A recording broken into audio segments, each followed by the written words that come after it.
Thanks for watching. Don't forget to like, comment, share and subscribe to Mufti Tariq Masood, famous scholar. کہ کچھ آیتیں ایسی ہیں کہ بار بار دل چاہتا ہے قیامت تک کسی پہ درس دیتے رہو. اس میں ایک آیت یہ بھی ہے, دوں گا نہیں, اگلے ہفتے کوشش کروں گا اگلی آیت پہ جاؤں. وہ ہے ام نجعل المسلمین کالمجرمین.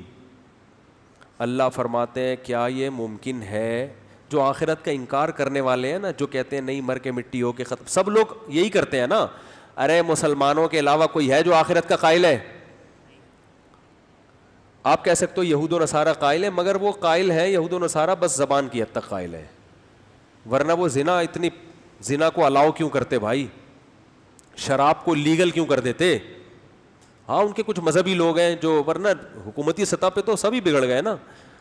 تو مسلمانوں میں جس حساب سے آخرت کا تصور ہے وہ دنیا کے کسی مذہب میں, ہندوؤں میں یہ ہے کہ مر کے دوبارہ اگلا جنم کسی اور اسٹائل میں ہوگا آپ کا.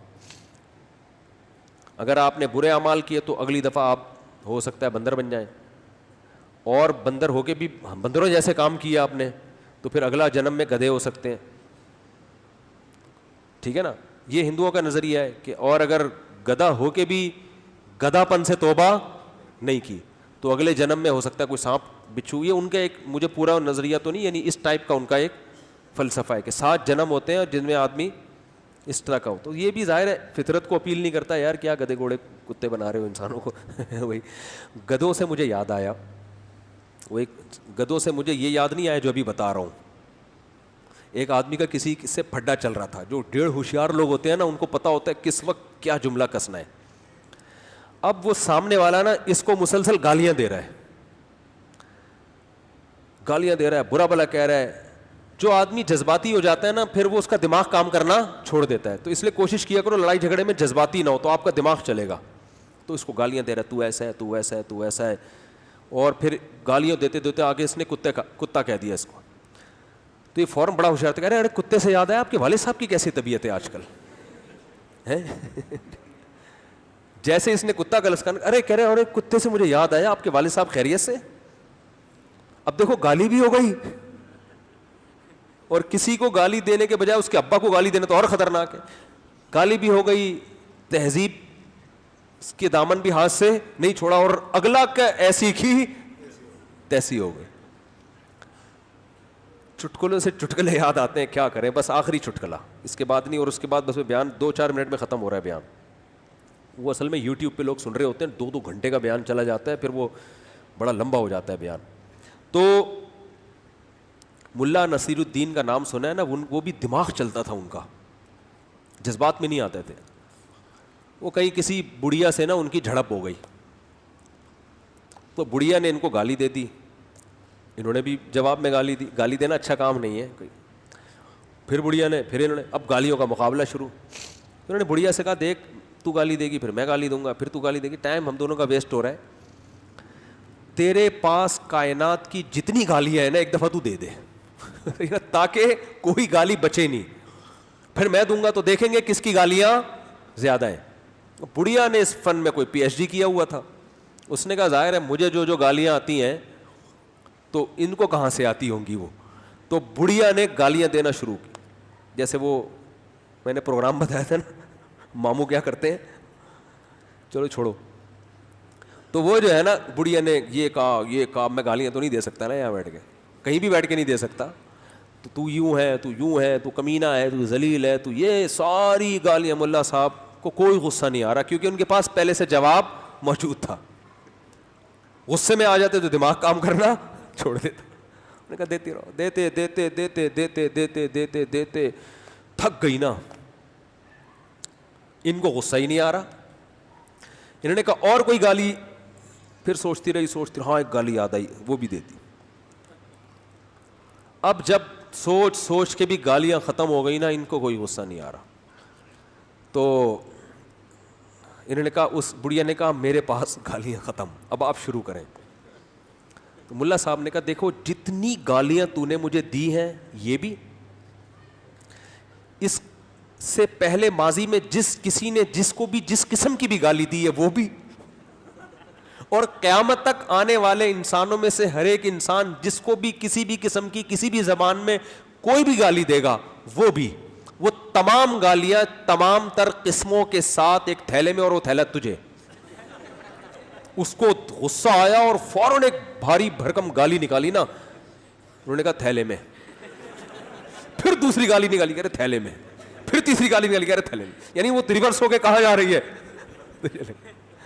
جس کی کھوپڑی چلتی ہے نا، اس سے کبھی بھی الجھا مت کرو. اس لیے میں کہتا ہوں سب سے زیادہ حفاظت جس چیز کی کرنی ہے وہ کیا ہے؟ کھوپڑی. اور کھوپڑی کے بعد ٹینشن نہ لو، وہ تو قدرت کی طرف سے کچھ ٹینشنیں ہوتی ہیں، لیکن حتی الامکان اپنے آپ کو کیا رکھو؟ ریلیکسنگ. وہ ایک سردار جی سمندر کے کنارے لیٹے ہوئے تھے. کسی نے ان سے کہا کہ آر یو ریلیکسنگ؟ اس نے کہا نو. پھر کسی نے آ کے کہا، وہ بڑے آرام سے نا جیسے ریلیکس والے اسٹائل میں، آر یو ریلیکسنگ؟ نو بھائی. بار بار لوگ پوچھتے یار ریلیکس ہی تو کر رہا ہے اور پھر کیوں کہہ رہے نو؟ پھر کسی نے کہا بھائی یو آر ریلیکسنگ؟ اس نے کہا no, I am Sanjit Singh, I am not relaxing. میں ریلیکسنگ تھوڑی ہوں، میں تو سنجیت سنگھ ہوں یار. خیر، تو کیا بات چل رہی تھی یار؟ آخری بات میں نے کہا تھا نا، ختم کرتا ہوں. تو ایک ہی آیت پر، اس لیے کہ آخرت کا تصور کون پیش کرتا ہے؟ اسلام. اور جتنے پڑھے لکھے آج کل ہوتے جا رہے ہیں نا، جو پڑھ لکھ کے پاگل ہو رہے ہیں، وہ اتنے ہی لبرل ہوتے جا رہے ہیں، دین سے دور ہوتے جا رہے ہیں، اور سب سے پہلے آخرت کا کیا کرتے ہیں؟ انکار. وہ کہتے ہیں بس دنیا، وہ کہتے ہیں جو کچھ کرنا ہے دنیا کے، اچھے بنو مگر دنیا کے لیے، انسانوں کے لیے. اللہ کا تصور کیا ہو رہا ہے؟ آہستہ آہستہ ختم. اب دیکھو کسی نے اللہ کے لیے روزہ رکھا، کوئی ویلیو نہیں ہے ان کی نظر میں. اللہ کے لیے رکھا ہے نا. ہمارے لیے کیا کیا آپ نے؟ ہمیں اگر کھانا کھلایا تو بہت اچھی بات ہے. اللہ کے لیے جو مرضی کرتے رہو. نہ یونائٹڈ نیشن کی طرف سے اس کو کوئی ایوارڈ ملے گا، نہ ملک کی طرف سے کوئی ملتا ہے کبھی اس نے 56 روزے رکھے ہیں اس نے. بھائی گھر والوں سے بھی کوئی عزت نہیں ملتی. تو روزے کا ثواب تو آخرت میں ملے گا نا.